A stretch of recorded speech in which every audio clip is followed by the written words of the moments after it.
What's going on, everybody? We are back for another episode of JFK. More conspiracies, who killed him, why, and what we think. So what do you think? Do you think JFK was killed by a conspiracy? Do you think it was something else?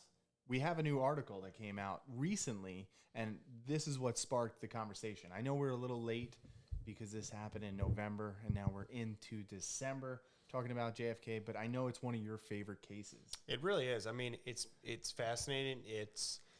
There's so much information out there, and there's so much that you could pick through in terms of all the conspiracy theories, all the people that have a hand in this, and then all the other like offshoots you can go into. Like I was reading about, Jack Ruby, Oswald, and then E. Howard Hunt.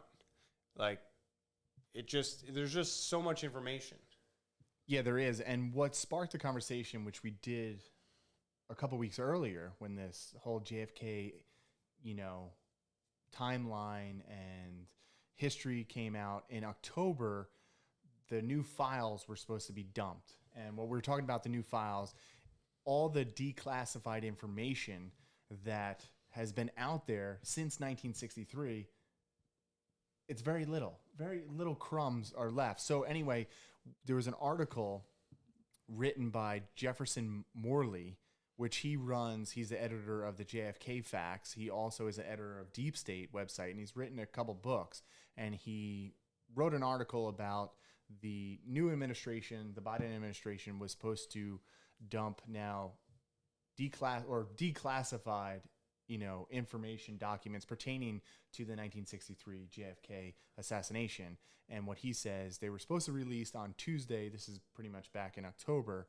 And the Biden administration, or President Biden, released a statement saying he's temporarily continued the postponement, which is necessary to protect against the unidentifiable harm to military defense, intelligent operations, law enforcement, or to conduct foreign relations in such gravity that it outweighs the public interest into the immediate disclosure of the JFK papers. I mean, when you think about it, like it's been over 50 years since 1963, man. Yeah, 1963, that they're still trying to protect people and foreign governments from this. And it begs the question as why.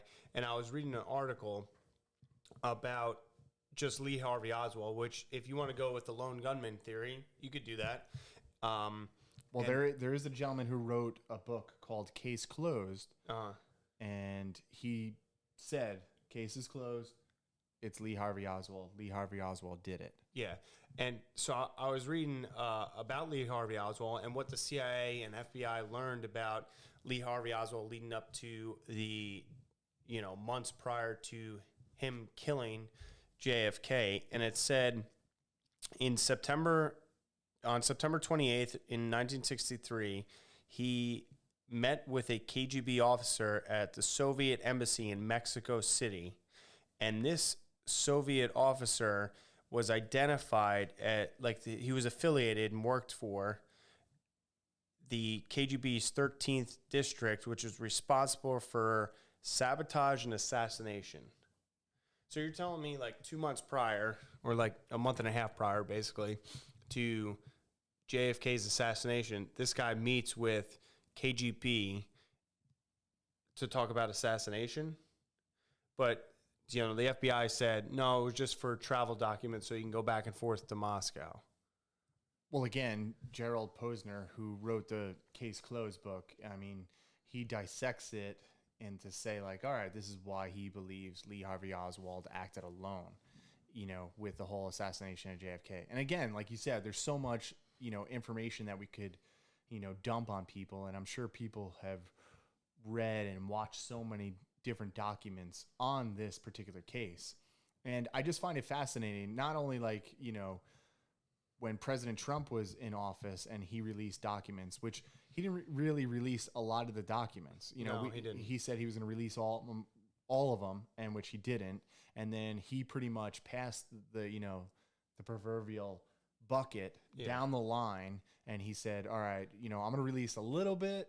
And the only things that came out from my recollection of those dumps when Trump was there was things pertaining to Martin Luther King Jr. Yeah. And like the wiretaps like the FBI had on him.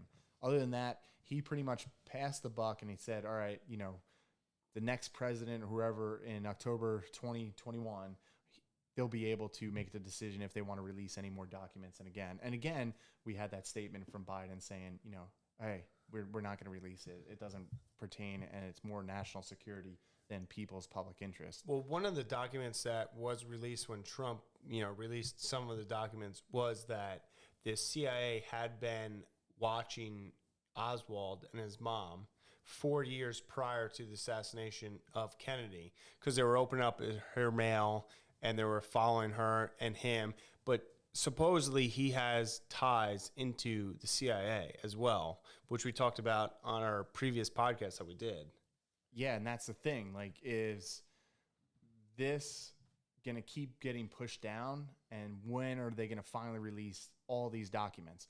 Because another passage that Jefferson Morley, sorry, I'm terrible with freaking names. But anyway, he posted a thing that said, you know, one of the passages that was released, you know, in some of these dumps that happen every pretty much 4 years, which was about Operation Northwoods, which was a top secret Pentagon operation that was going to provoke the invasion of Cuba. Correct, yeah. Which, you know, the Joint Chiefs of Staff in May of 1963, Northwoods plan, which they wanted to engineer a fake attack so they could... Yeah, in Florida, that, you know, showed that Cuba was basically like threatening Florida.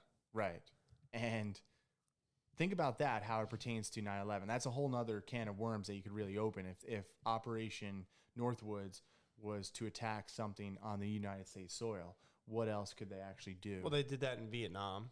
Right. So, and then there was also another dump in here where they talked about how they would target, you know, certain groups through propaganda, through deception methods, through surveillance. Mm.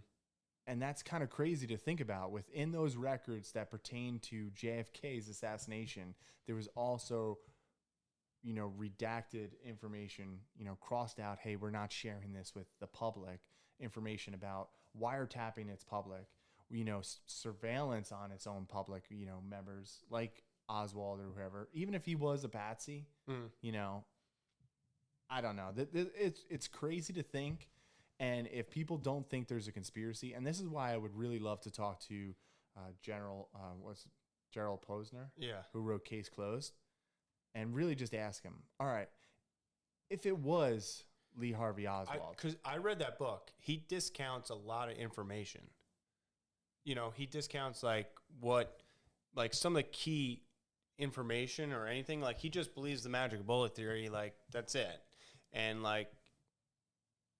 and discounts like odd coincidences or other information or evidence that could be used as like a counterpoint to his argument. Like, just like Oliver Stone thinks the CIA killed JFK, and this guy thinks Oswald acted alone.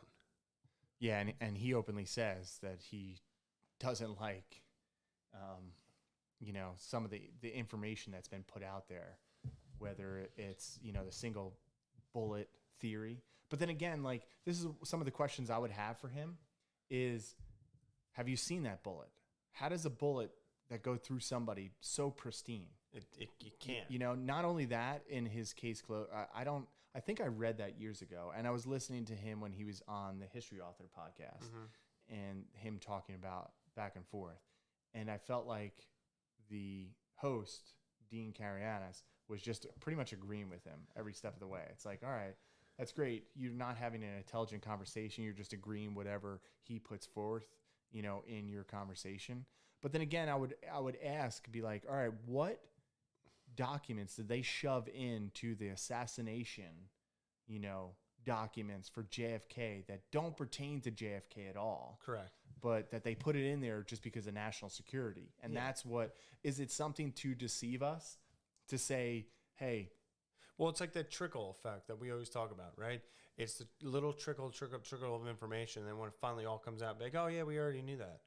Yeah, but no, you know what I'm saying? Like, all right, we're putting you had nothing to do with the JFK assassination, but you had some nefarious shit that you were doing during that time frame. Yeah, they would put that in there. What they would do is, they would do is take your information, which doesn't pertain to JFK at all, and put it in there. And just to say like, all right, and then people like us say like, oh, it's definitely a fucking conspiracy because look it, after 50 something years, they're still not releasing the information.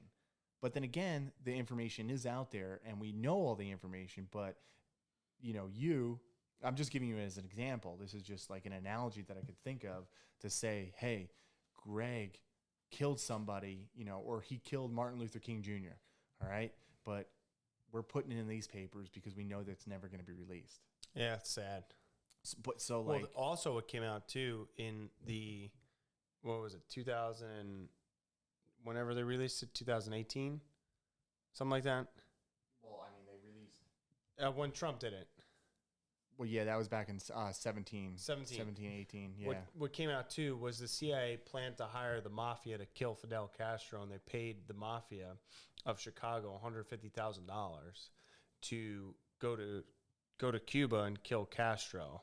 And RFK knew about it and said, maybe we shouldn't do this because I'm trying to prosecute the mob and wanted to take down the mob and like all this kind of stuff. So there's like a whole nother intertwined mix in there. That's why I don't think the mob killed Kennedy. I mean, no, it's just like these special forces or these black budget programs that are put in place that have, these people like the mob that they just use and they say, hey, we can't do this because we're the government, we're supposed to be above that, but you guys can, and we'll kind of slip, in this little slush fund money to you guys and say, all right, you guys can kill Kennedy. You guys can, kill Castro. You can do that. So we can just wash our hands and say there's no blame to us. And I think that happens a lot, which people don't really understand. But again, this story and this whole thing of JFK is fascinating. And there's a reason why it's been a conspiracy for over 50 years. Just the amount of information that's out there. I don't know how anybody really realistically looks at it. Well, the amount of characters that were in Dallas and Dealey Plaza that day. Well, not only that. All right, just take when his whole argument for case closed, right? Yeah. Posner's whole argument is that Lee Harvey Oswald, oh my God, everybody says one person couldn't take down Camelot. Like he says that phrase over and over again, which I agree. One person can fuck up everything. Sure, if you really wanted to. Yeah. We see it happen on a daily basis, right? And we think like, oh, United States and the government president is so far above that. No, it's really not, though. It's not, but that's what I'm saying. But then when you break down the information, how can somebody, and I would love to talk to, him and say, how can, I read your book, I'll reread it again and say like, all right, let's break down some of the information. How did you come to this conclusion? Why do you think, this happened or this happened? Because there's so much more that we could pick through with JFK, sure.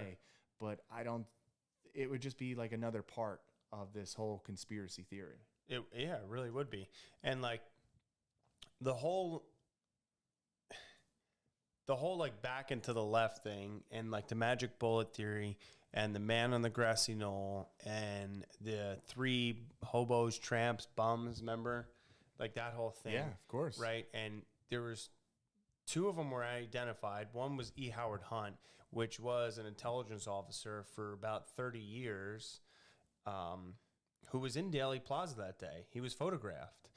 And like the train conductor in the rail yard saw men on the grassy knoll and white smoke come out over the picket fence. Like you can't like deny like all those facts. And sure, like I would be like, yes, witnesses do misremember things and everything like that. But like all these can't be one-offs, right?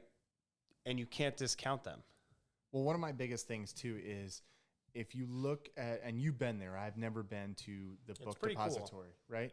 But when you look at Houston Street, and most snipers will say, it doesn't matter how good of a shot you are. Let's throw that out of the thing because, people on both sides, oh, he sucked. He was a terrible shot. People say he was a average shot and, oh, anybody could make this shot, right? when you have somebody coming towards you on Houston, which the president was, right? Yeah. Before it made that left onto Elm, Correct. right? So you would have a better shot into Book Depository. And that's one of the things I don't get. Why would you set up here, on Elm Street when you have a better shot on Houston? And that was one of my big things as far as like how this, whole thing played out.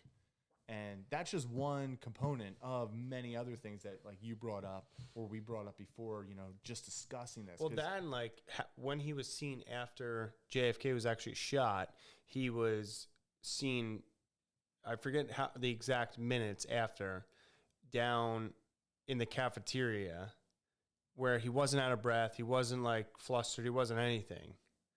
So, like, how do you discount that? Well, And then again, like you could say, like anything, some accounts of people, no matter who you are, whether you're a police officer or a regular Joe Schmo, they could have discounted it and said, like, oh, they misremembered it. Sure. But one of the biggest thing was like, all right, if you're hiding out, why would you go to a movie theater? Like, are you like that's like you see in the movies all the time, right? Like Jack Ryan, right? If you look at like any of the Jack Ryan movies, he goes to a movie theater and passes information through like the it's seats. always in a movie theater. Like, is that like a coincidence, or do they just take that because like, just like a little haha, like To Oswald, was that in history that we look at it that way, or is it something that really does? People met in movie theaters back in the day, to pass notes, pass information, because you do see that in every movie. You hear about it in every little clandestine, CIA, FBI kind of operations where they meet in some back room or the movie theater, whatever it may be. Like that's where they meet. And was he waiting for his handler? I would like to discuss that a little bit more. Yeah, like how the did they know? series of events that happens after he shoots JFK is extremely odd because we went through it on our podcast. He went like a complete roundabout way to get home, where he could have been home so much faster if he went a direct route, which he didn't. It looked like he was actually meeting somebody, and when they didn't show up, that's when he got caught. Well, again, is that a thing now that we look at and we magnify it and we say, oh, that's pretty odd? But if it happened normally, you would look at it and be like, that's no big deal. That's just how it played out. Yeah. I'm trying to look at both sides because there is information that got totally skewed over the years, sure, and blown out of proportion. And it's the same thing with like going back history. We know so much about history. There's so much on display. There's so much written information, but there's so many people that are still out there. I give this analogy that people believe George Washington had wooden teeth. I mean, he did. Again, I'm just saying it's out there. It's information. So just like with the JFK stuff, all this shit could be blown out of proportion. Sure, it could be, yeah. Used for anybody's theory. And again, I love this whole assassination thing. Well, one of the things that did come out in the papers as well in 2017 is Jack Ruby went to Parkland Hospital, and he was talking to the White House press secretary, which the Warren Commission said that was false and made up. But then when they looked at it 15 years later, they said, no, that actually did happen. And Jack Ruby, since the White House press secretary, he was a reporter in Dallas, knew Jack Ruby because of the nightclubs or whatever. And Jack was saying he should close his nightclubs for the next 3 nights because of this national tragedy. And he also had, ties to Dallas police officers, and that's why he could get in and out of the basement in Dallas so easily. Yeah, and why you're so distraught, and his reasoning for killing Oswald was, do you remember what his reasoning was? He said he was so distraught that he didn't want Jacqueline to have to come back and testify in the trial. Yeah. However, it also came out in the papers that Jack Ruby, once he was tackled by the cops, said to the cop, and the cop, reported this to the, higher ups in the Warren Commission, that he said, Jack, why'd you do it? And he goes, well, I intended to shoot him 3 times. So that improves intent. So it wasn't over distraught or just spontaneous type of thing. It was actually pre-planned out. I mean, I think this whole thing was planned out. Sure. And, to keep talking about it, it is fascinating because when you find out new information and when you find out, hey, we can't release any of the information, we have to temporarily put it on hold and pass it down the line again, which the administration didn't say when they were. I don't think they'll ever. I don't think they ever will. No. But they didn't say, like, when Trump put it out, he said, all right, we could release it, or, you know, we're going to come back and relook at it in October 21. Sure. Where, you know, the current administration didn't put a date on it. They didn't say, hey, in 2024, we're going to revisit it again and maybe, you know, we'll release more information. From what I was reading, they didn't put a date on it. So again, is this like, this is it? This is just them washing their hands of just saying, hey, there's just information pertaining to military defense. What defense? What program are they hiding? Well, right? see, That's what I want. That's one of the questions. What law enforcement are they hiding? And what foreign relations don't we already know that pertains to the whole JFK assassination? Well, some of the things that the foreign relations or administrations and governments that they didn't want to come out already came out a little bit was that MI6, the British intelligence agency, which is our CIA, had at least 10 to 20 Soviet agents inside, like infiltrated it. So maybe they thinking like they don't want to cause embarrassment over that. I don't know. That could be one theory. Or could it be that they're protecting another known family that became president? Sure. I mean, the Bushes. We know during this time he was the CIA. Think about that, man. Yeah. Like there's so much detail. Like we can talk about this for hours. Maybe we'll have to do another revisit of JFK when other papers come out. Yeah.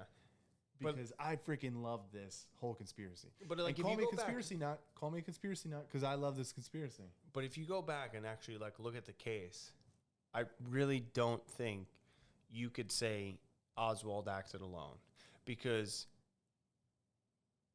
then why kill Oswald? And then for Jack Ruby, like, to be scared of his life in prison, right? To think he was going to get killed. And if you really believe, like we did an episode on this, the CIA death gun, right? If you really believe that, he died a month after he was diagnosed with cancer from bleeding on the brain, I believe. So if you believe all that, and especially like tied into today's world, Jeffrey Epstein, no one thinks he killed himself, right? So they couldn't kill you in prison. So to shut Ruby up, they killed him. To shut Oswald up, Ruby killed Oswald. So it's like a cycle. Do you think also maybe, you know, because he had some ties to the mob? He did. You know, he was gun running from the mob. Yeah. Right. So just look at this theory. Maybe he was like, all right, we have to pay off old debt. Yeah, we have to pick somebody, right? So, Greg, we know you just went to the doctors and you have terminal cancer and you have X amount of, you know, whatever. We need this done. So you're the gentleman that got picked. He was the gentleman that got picked. Well, yeah, which sucks. Maybe it never, you know, that's what happened. Maybe the CIA didn't, you know, shoot him with the death gun. Maybe this was how it went. Like, there's so many different theories, so many different rabbit holes, so many different stories that you could do with the JFK assassination. I don't know. There's just too much information sometimes. Sometimes it hurts my brain, which as much as we know about this case, and we have the Warren Commission right on the bookshelf over here. I don't know. My theory still holds, and when we did the podcast back then, is the CIA killed him. However you want to say they used people, I think they killed him. So you think CIA did it, if you had to give it. So this is definitely like a spooky, the government is definitely covering something up. Correct. They spooky. I'm with you 100%. I'll give that also a thumbs up because I think the government, the CIA, had their hands in killing JFK. And since that happened, I truly believed that was like the pinnacle and a big changing. I think World War II at the end, that changed a lot of stuff in world history. And what changed a lot even further in American politics or presidents was the JFK assassination. I believe ever since then, they're controlled. We're run by an oligarch. There's so much more we can get into that, but that's my thoughts. Let us know your thoughts in the comments below. Until next time, stay spooky. Just back and to the left. Back and to the left. All right, ready? Yeah. You want to start us or you?